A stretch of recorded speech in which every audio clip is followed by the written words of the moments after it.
Me place nuevamente compartir con ustedes unos minutos de salud en el cuidado de los pies y cómo podemos prevenir diferentes enfermedades. Quiero compartir con ustedes un tópico que es muy común, lo vemos hoy día en nuestra población, y me refiero al pie diabético.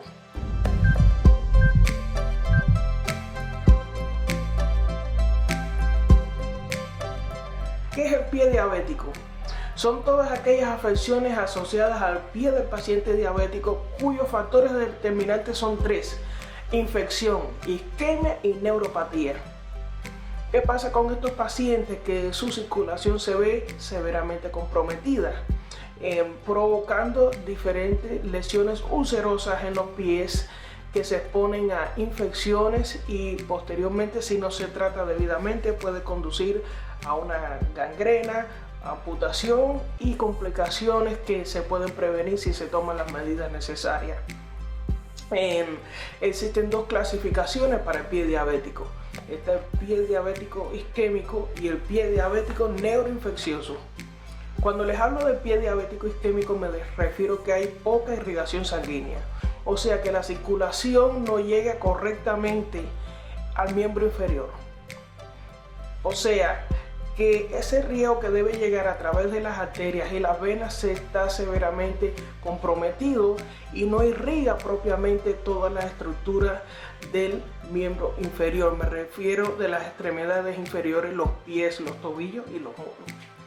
Entonces, ¿qué sucede con esto? Que si usted no tiene buena circulación, por ende va a tener disminuida la sensibilidad en los pies, a tal punto que este tipo de pacientes incluso se pueden tener una puntilla metida en su pie y ni lo siente, porque su circulación no le permite tener una buena sensibilidad.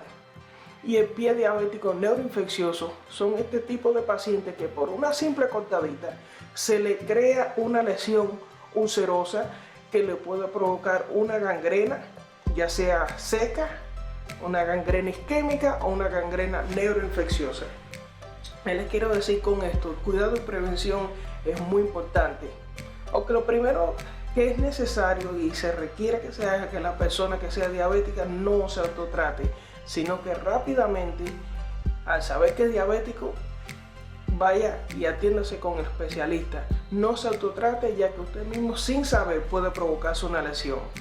Si ya se ha hecho exámenes y ha notado que su circulación está disminuida y hay problemas vasculares y periféricos, si usted siente parestesia, si usted siente sensación de hormigueo, si usted siente que esa sensación que debiera tener a nivel periférico no es la misma que antes, es tiempo de buscar atención.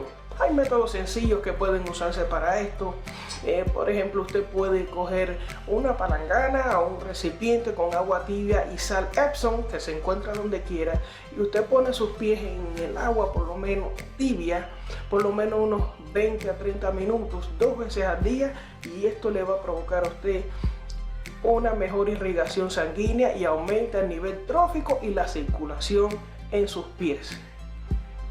Prevenga en la exposición a andar descalzo.